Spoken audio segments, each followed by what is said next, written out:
भगवते वासुदेवाय श्रुतिच्छन्दोगर्कवदति परमं ब्रह्मपूरकं श्रुतिर्वैकुण्ठकं वदति किल यद्विष्णुसदनं श्रितद्दीपञ्चन्यविरलरसिकोऽयं व्रजवनं श्रीनवद्वीपं वन्दे परमसुखदं तं चिद्वितं श्रीमायापुरं वन्दे परमसुखदं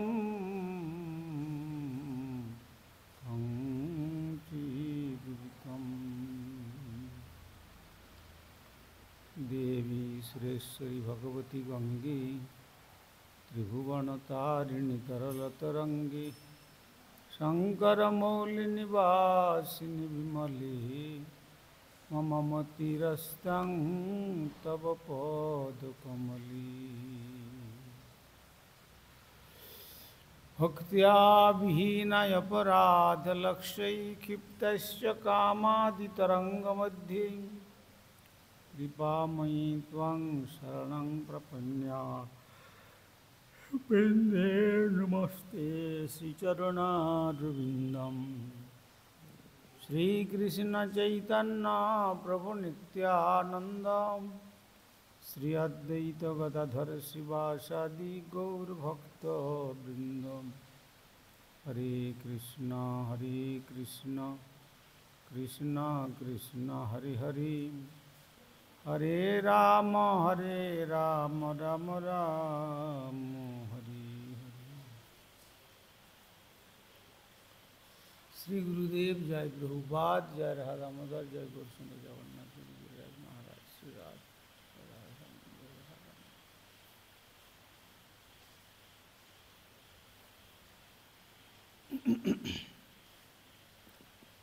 আজকের তিথিটি হলো বিজয়া দ্বাদশী।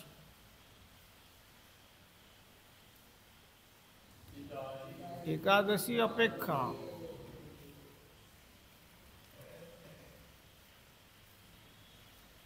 দ্বাদশী ব্রত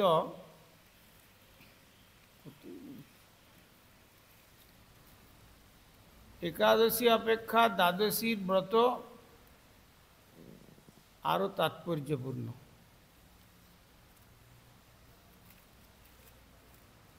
শাস্ত্রে পাওয়া যায় অম্বরীশ মহারাজ দ্বাদশী ব্রতই করেছিলেন।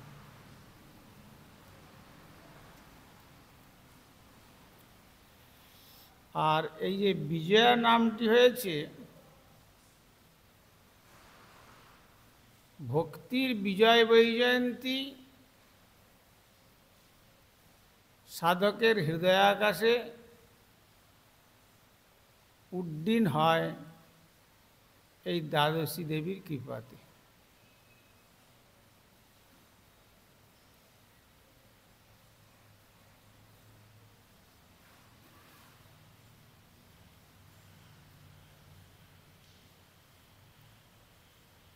তো সুতরাং এই যে বিজয়া দ্বাদশী তাতে যতই কথা বলা থাক না কেন তার মধ্যে সার কথাই হচ্ছে যে ভক্তি লাভ হয়।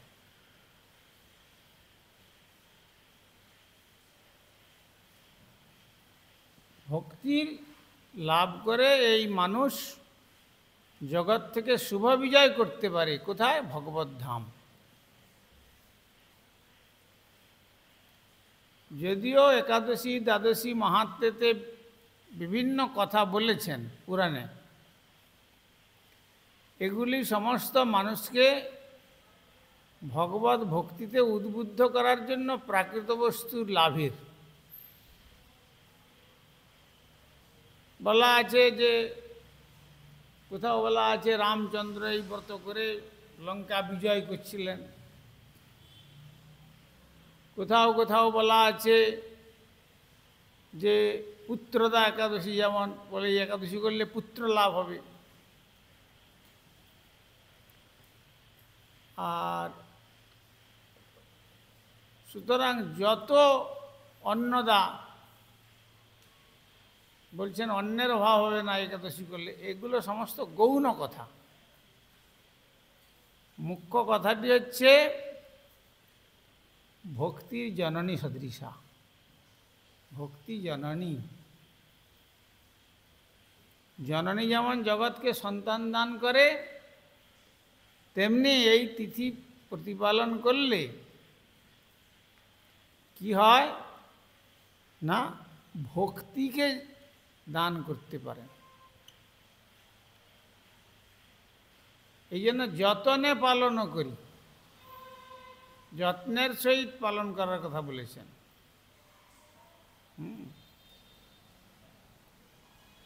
আর যারা করবে না, সাধারণত স্মার্ত জগৎ তারা বলে যে এ তো একাদশী, এ তো বিধবাদের জন্য।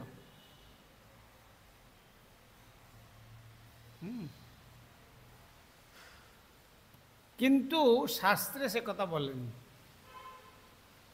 তার মানে তারা নিজেরাও করবে না, কাউকে করতেও দেবে না। বলেছেন ব্রহ্মচর্য, গার্হস্থ্য বা সন্ন্যাসী বানপ্রেক্ষক একাদশ্যাং হি ভুঞ্জানং গো মাংসং খাদয়ন্তী। বায়ু পুরাণেতে ব্যাসদেব বর্ণন করেছে। যেমন একাদশী তেমনি দ্বাদশী, কিন্তু দ্বাদশী আরো অধিক ফলপ্রদ। এতে যদি কেউ পঞ্চশস্য জাতীয় দ্রব্য ভোজন করে, সে বিধর্মী, শপথ, যবন সদৃশ। সে সনাতন ধর্মের প্রতিপালনের সম্পূর্ণ অনুপযুক্ত।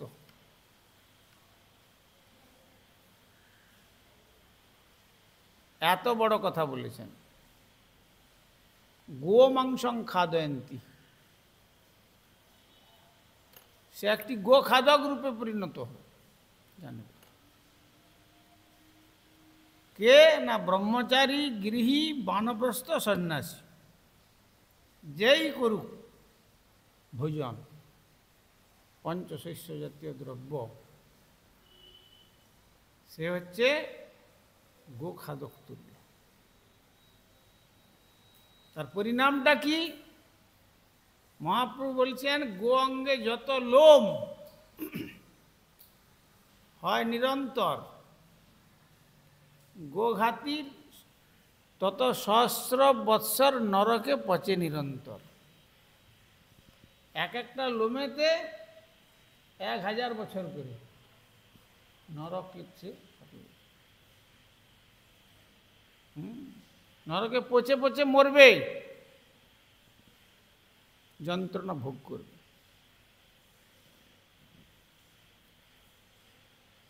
এই জন্য এই ব্রতের উপবাস করতে হয়।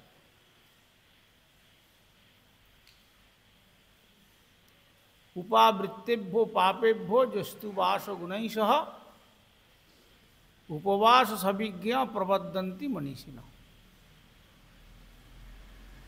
উপবাস শব্দের অর্থ করছেন উপাবৃত্তেভ্য পাপেভ্য, পাপের প্রবৃত্তি থেকে সম্পূর্ণ বিরত হয়ে। বলছে আমরা তো কোনো পাপ করি না, তো বলছেন একটা পাপ না করলে মানুষ জীবন ধারণ করতেই পারবে না। অহস্তানি সহস্তানি অপদানি চতুষ্পদাম গুরুনি তত্র লঘুনাম জীবে জীবস্য জীবনম। যার হাত নাই, যার হাত আছে, তারা হাত দিয়ে ধরে তাকে আহার করে। আবার যার হাত আছে, 2 পদ বিশিষ্ট চতুষ্পদ জন্তু তাকে আহার করে। আর যার হাত পা নাই, যার হাত পা আছে, তারা তাকে ধরে।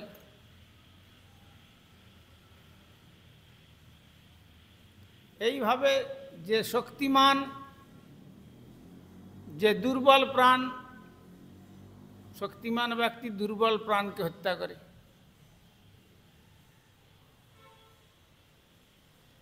এইভাবে বিচার করে যদি দেখা যায়, জীবে জীবৈশ্য জীবনম, একটা জীবনকে ধারণ করতে গেলে আর একটা জীবের প্রাণনাশ না করলে সে বাঁচতে পারবে না। এই যে আমরা শ্বাস প্রশ্বাস, শ্বাস নিচ্ছি, শ্বাস বায়ুর সঙ্গে যে আমাদের কত প্রাণ ভিতরে গিয়ে মারা যাচ্ছে, হ্যাঁ, সেটা আমরা খালি চোখে আমরা দেখতে পাচ্ছি না,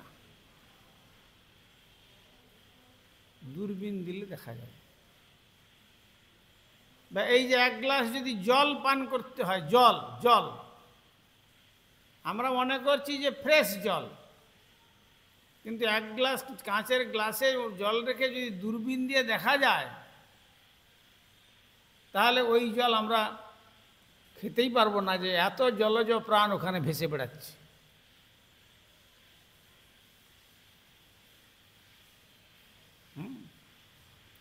অতএব সেগুলো যখন প্রাণ করা হয়, তার দ্বারা কি হয়? প্রাণী হত্যা হয়। এই জন্য যেভাবেই হোক না কেন, একটা জীবনকে বেঁচে থাকতে এলে প্রাণীবধ না করলে কেউ বাঁচতে পারে না। জীবে জীবৈশ্য জীবন,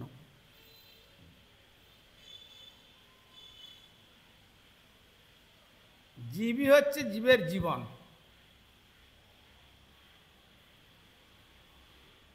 জলে বড় মৎস্য ছোট মৎস্যগুলোকে খেয়ে নিচ্ছে, ছোট মৎস্য পোকামাকড়গুলোকে ধরে খেয়ে নিচ্ছে, ছোট ছোট পোকাগুলো তারা আরো ছোট পোকাকে খাচ্ছে, কৃমি ইত্যাদি। এইভাবে বিচার করে দেখলে জীবন ধারণ করতে গেলে পাপ করতে হবে।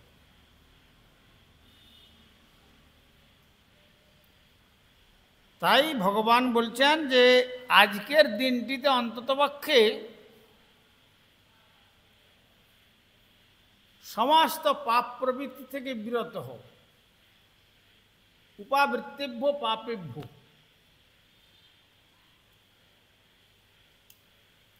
যস্তু বাস গুণৈঃসহ, বিশুদ্ধ সত্যগুণের সহিত ভগবানের সান্নিধ্যে অবস্থান কর।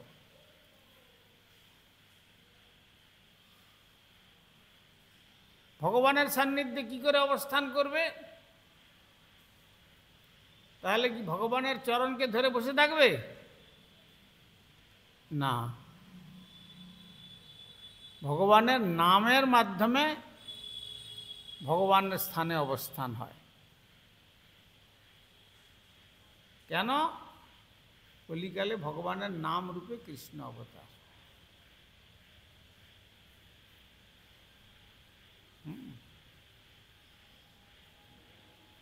উপবাস সবিজ্ঞ প্রবদন্তি মনীষিণ, মুনি ঋষিগণ এই উপবাস শব্দের এইটাই অর্থ করলেন। সমস্ত পাপ প্রবৃত্তি থেকে বিরত হয়ে, মানে কেননা আহার আদি করতে গেলে এগুলো পাপ হবে, অতএব এই সমস্ত থেকে বিরত হয়ে একবারে বিশুদ্ধ সত্য ভাবেতে শ্রী নামের উপাসনা করতে হবে। ব্রত উপবাস, উপবাসের মাধ্যমে আর কি করতে হয়? রাত্রি জাগরণ। রাত্রিতেও, দিবাভাগে তো পরের কথা বলছেন, রাত্রিতেও পর্যন্ত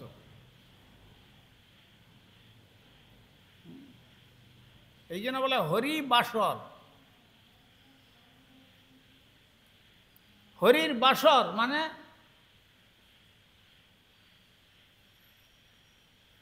রাত্রি জাগরণ করে হরিস্মরণ।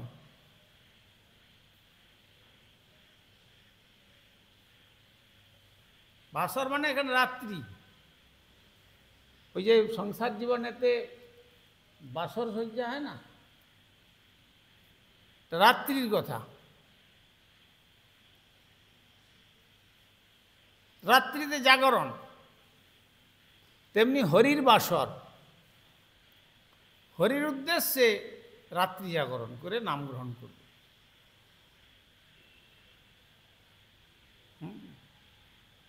তাই উপবাস সবিজ্ঞ প্রবদন্তি মনীষিণ। তাই হরিবাসর ব্রতটি অত্যন্ত তাৎপর্যপূর্ণ, এর সমান সর্বশ্রেষ্ঠ ব্রত।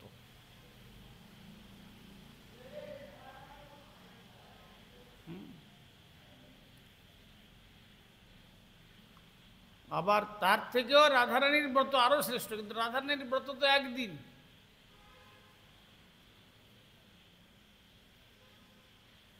বৎসরে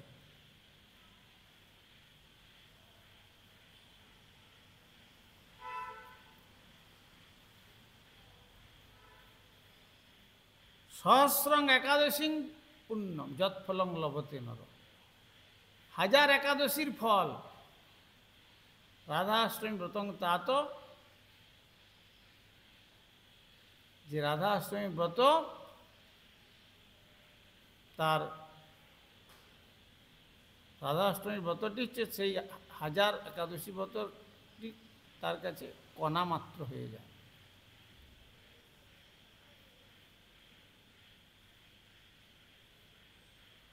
যারা রাধা অষ্টমী ব্রত করে না সমূঢ়াধি বলছে, কেউ না কুর্বন্তী সমূঢ়াধি নিয়তং নরকে বাসং সত্যম সত্যং বদাম্যহম। ভগবান নিজে বলছেন, আমি সত্যি করে বলছি, নিয়ত সে নরকে বাস করে রাধা অষ্টমী ব্রত যে না করে।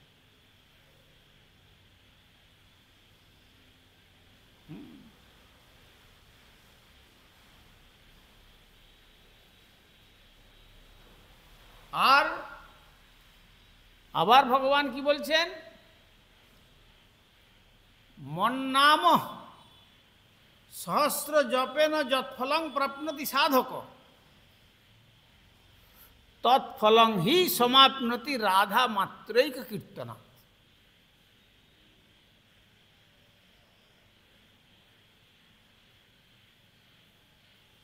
মন্নাম সহস্র জপেন, আমার সহস্র নাম জপ করে সাধক যে ফল লাভ করে, একবার মাত্র রাধা নাম কীর্তন করে সাধক সেই ফল লাভ। রাধা মাত্রই ইক, মাত্র এক কীর্তনা।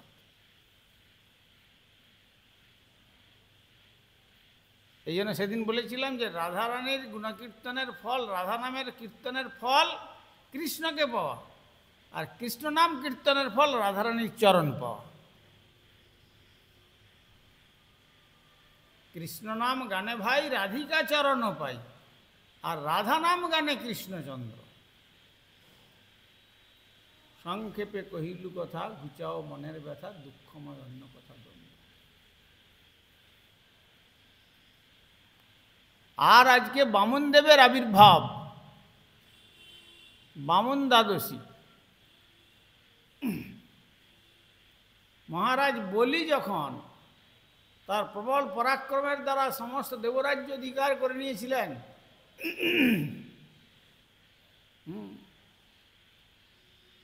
তখন দেবতারা ভীষণ বিপন্ন হয়ে পড়লেন, যত্রতত্র আত্মগোপন করলেন। গুরুদেবের কাছে গিয়ে বলছেন, গুরুদেব আমাদের মহাবিপদ, আমরা এখন দেবরাজ্য ছেড়ে দিয়ে যত্রতত্র পরিভ্রমণ করছি আত্মগোপন করে, কেননা বলির পরাক্রম, এর থেকে আপনি উদ্ধার করুন। তো তাই বলিরে ছলিতে প্রভু হইলা বামন।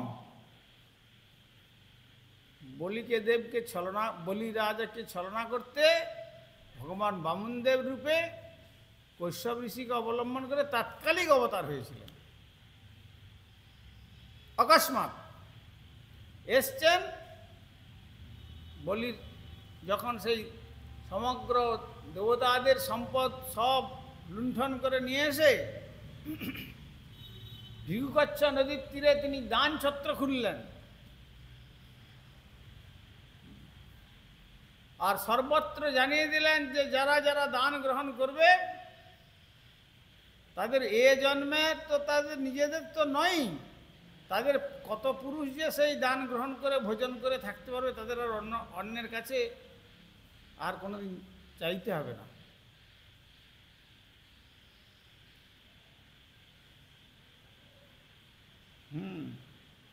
এত গর্ব হয়ে গেল, বলে না অতি দর্পে হতালঙ্কা, অতি দান অতি মানে চ কৌরবা,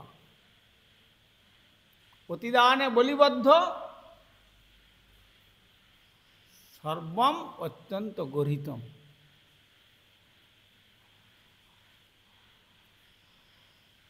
সেই এত বড় অভিমান সে মনে করলো যে আমি বিরাট দাতা হব।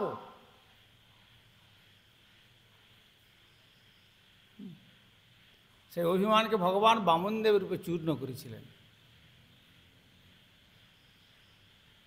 ছলয়সি বিক্রমণে বলি মদ্ভুত বামন, পদনখ নীরজ নিতজন পাবন, কেশবধীত বামন রূপ জয় জগদীশ। বলে তুমি কি এমন দাতা দেখিয়ে দিলেন যে আমি একটু বামনের ছেলে, এই সবে যজ্ঞোপবীত হয়েছে, এখনো পর্যন্ত গৈরিক বসনটাও পরিত্যাগ হয় নাই, একটু আমাকে 3 চরণ স্থান দাও, আমি এই যেখানে আমি একটু গায়ত্রী জপ করব, আমাকে যেখানে গেছি সেখানে সকলে বলছে দেব, আর তারপরে আমি যখন বলছি আসন করে বসবো তখন আর বলছে না না আর বসতে দেবো না, তুমি যদি আমাকে স্থান দাও তাহলে একটু সংকল্প করে দাও। তখন শুক্রাচার্য, শুক্রের আচার্য,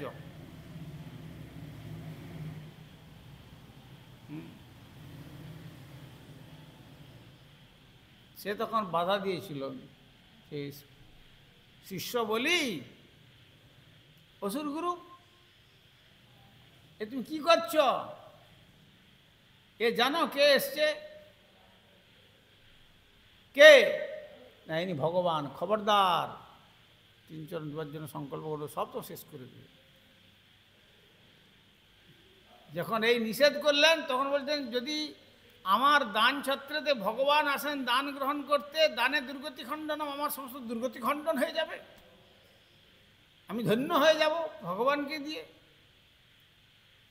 এই জন্য গুরুর হচ্ছে 2টা চোখ,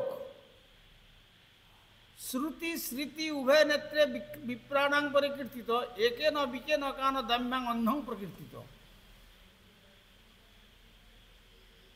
এই জন্য গুরুদেবের 2টো চোখ, একটা শ্রুতি একটা স্মৃতি। শ্রুতি হচ্ছে বেদ শাস্ত্র, ভগবানকে নির্দেশ করেন, বেদ সর্বৈরহমেব বেদ্য, বেদান্তকৃত বেদ বিদেবচ অহম, ভগবান বলেছেন। আর স্মৃতি ব্যবস্থাপক, কিভাবে তাকে লাভ করা যায় সেই বিধান দিয়েছে স্মৃতিশাস্ত্র। বৈষ্ণব স্মৃতি, হরিভক্তি বিলাস আদি, কিভাবে তাকে লাভ করা যায় সেসব বিধি দিয়েছেন। শ্রুতি স্মৃতি উভয় নেত্রে বিপ্রাণাং পরিকীর্তিত, একে না বিকে, একটা যদি না থাকে তাকে বলা হয় কানা, 2টো যদি না থাকে তাকে বলা হয় অন্ধ। তো যখন তার কথা শুনলেন না তখন সংকল্প করে, যখন সংকল্প করবেন ভিঙ্গারের জল নিয়ে, তুমি যদি আমাকে দেবে একটু সংকল্প করে দাও, ওই জন্য দানের সংকল্প করতে হয়। গ্রহ নক্ষত্র দিন মাস বৎসর আর বলে ঋতু এইসব চিন্তা করে সমস্ত কিছু বলে উল্লেখ করে নাম সংকল্পের মধ্যে গোত্র দিয়ে যে অমুক ব্যক্তি অমুক কৃত্যকর্ম করণায় ভবন্তম অহম আচার্যত্বে সম্প্রদান করিষ্যে ইত্যাদি রূপে এইভাবে একটা সংকল্প মন্ত্র আছে। তো তুমি সংকল্প করো।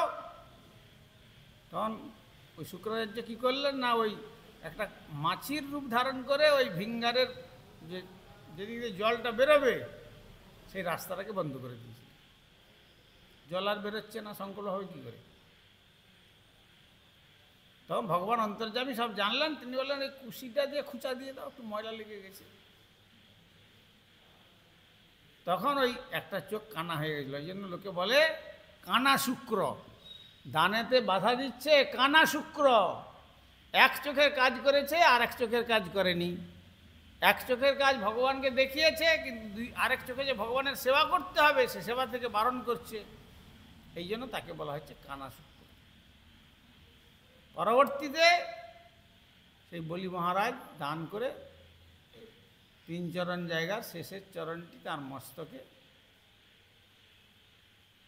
ভগবান বামনদেব প্রদান করেছিলেন বৃন্দাবলীর নির্দেশ মতো।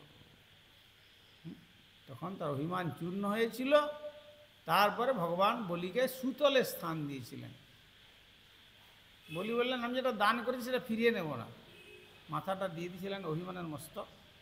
তাই সেই বলির সুতলে ভগবান বামনদেব সেখানে দাঁড়িয়ে হয়েছিলেন। হ্যাঁ, সেখানে ভগবান, যে ভগবানের চরণ লাভ করা বড় কঠিন, কিন্তু তিনি মস্তকে লাভ করেছিলেন।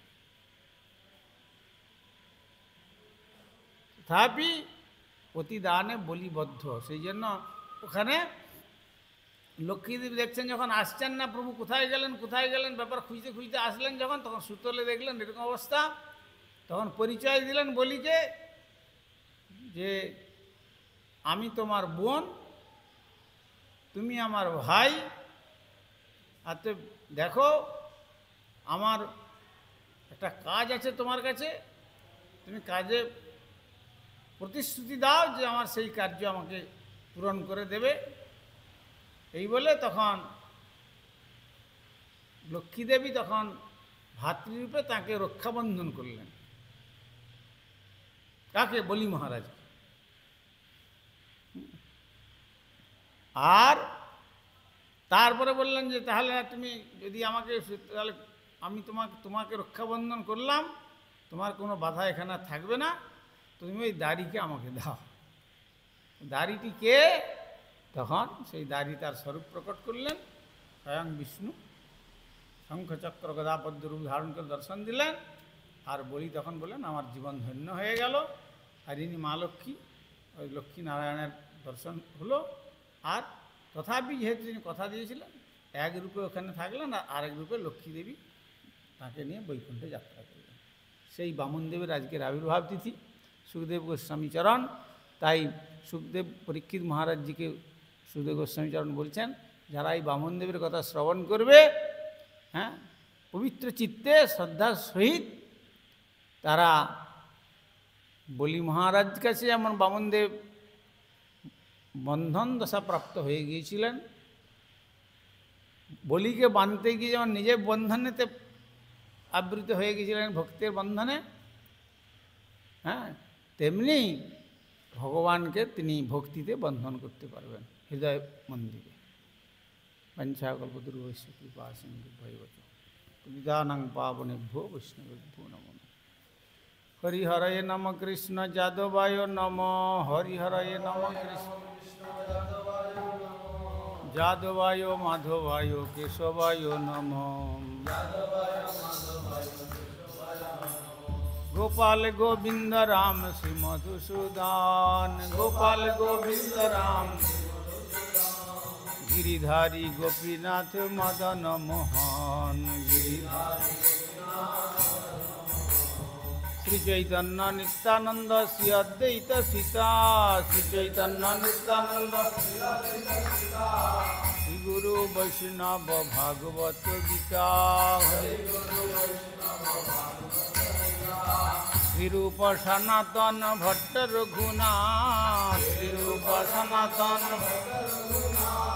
শ্রীজীব গোপাল ভট্ট দাস রঘুনাথ। এই ছয় গোসাইর করি চরণ বন্দন, যাহা হইতে বিঘ্ন নাশ অভীষ্ট পূরণ। এই ছয় গোসাই যার মুই তার দাস, তা সবার পদরেণু মোর পঞ্চগ্রাস। তাদের চরণ সেবী ভক্ত শোনেবার, জনমে জনমে হয় এই অভিলাষ। এই ছয় গোসাই যাবে ব্রজে কৈলাবাস, রাধা কৃষ্ণ নিত্য লীলা করিলা প্রকাশ। আনন্দে বল হরি ভজ বৃন্দাবন, গুরু বৈষ্ণব পদে মজাইয়া মন। শ্রী গুরু বৈষ্ণব পাদ পদ্ম করিয়া, হরি নাম সংকীর্তন কহি নরোত্তম দাস। হরে কৃষ্ণ কৃষ্ণ কৃষ্ণ হরে হরে, হরে রাম রাম রাম হরে হরে।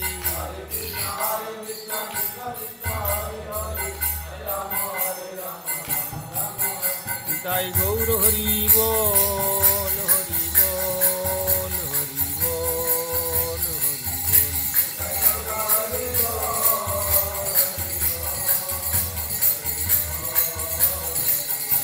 তাই গৌর হরি বল, হরি বল, হরি বল, হরি বল।